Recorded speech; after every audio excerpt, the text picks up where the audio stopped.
Selamat datang kembali di sesi pendalaman kita.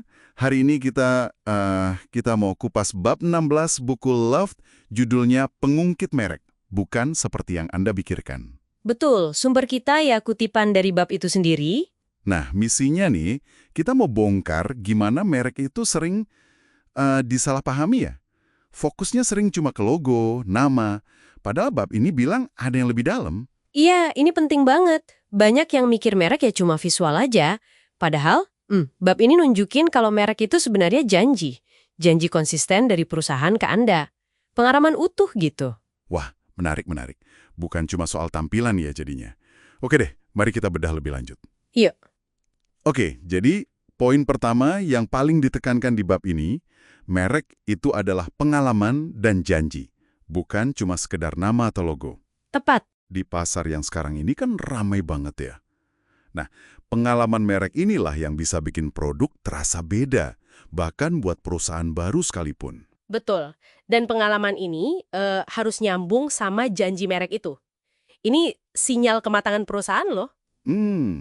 Coba deh pikirin, loyalitas Anda ke suatu merek itu seringnya bukan cuma ke satu produk spesifik kan? Iya juga ya.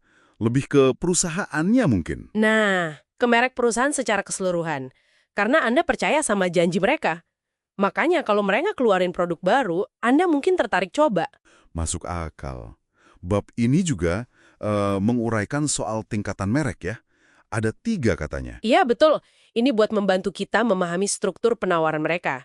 Ada 3 tingkatan. Pertama, level perusahaan. Ini merek induknya, kayak Apple gitu. Oke, payung besarnya ya. Betul. Terus kedua, ada lini bisnis atau merek kunci. Di bawah Apple. Contohnya ya iPhone, Mac, Watch. Kategori produknya lah. Terus yang ketiga? Yang ketiga itu produk spesifik. Nah, ini unit yang paling kecil yang Anda beli atau pakai langsung. Misalnya MacBook Air atau iPhone 15 Pro. Oke.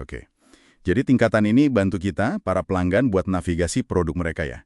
Kayak kita tahu nyari iPhone, ya di bawah Apple, di lini bisnis iPhone. Persis, bikin lebih simpel. Dan dari sisi perusahaan, ini juga panduan buat penamaan produk. Maksudnya gimana tuh?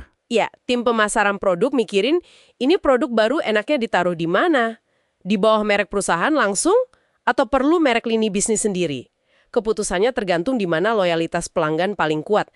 Kadang, malah perlu bikin merek baru sama sekali. Oh ya, ada contohnya di bab ini. Ada. Contoh klasik banget, Microsoft. Microsoft ya. Kenapa tuh? Gini, merek Microsoft itu kan, gimana ya, leket banget sama dunia enterprise. Produktivitas, software bisnis gitu kan. Iya. Kantor banget lah kesannya. Nah, citra kuat ini bisa jadi agak menghambat waktu mereka mau masuk pasar gaming. Pasar gaming kan beda banget budayanya, ekspektasinya. Bener juga.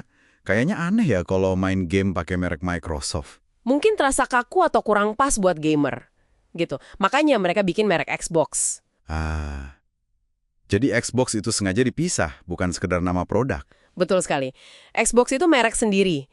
Dengan identitas, gaya komunikasi, fokus komunitas yang beda, yang dirancang khusus buat gamer.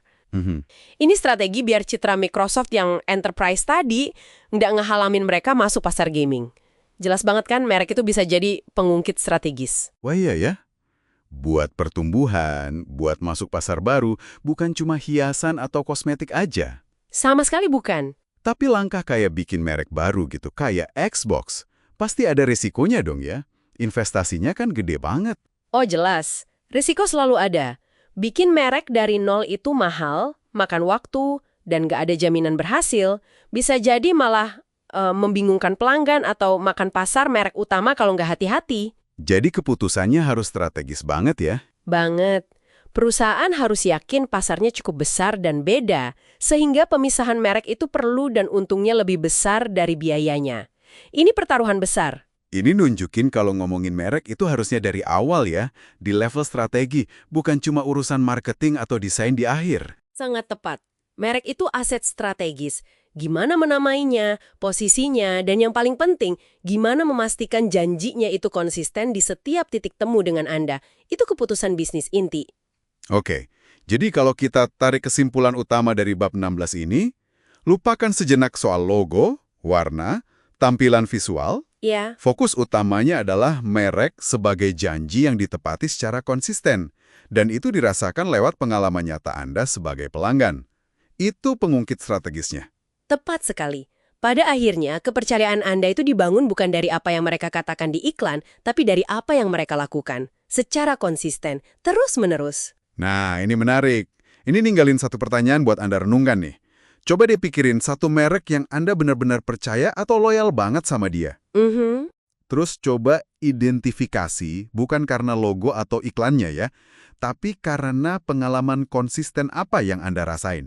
Bisa kualitas produknya, layanannya, atau cara mereka berinteraksi. Apa yang bikin Anda tetap setia? Nah, disitulah kekuatan merek yang sesungguhnya bekerja. Sesuatu buat dipikirin lebih lanjut. Betul. Sampai jumpa di sesi pedalaman kita berikutnya.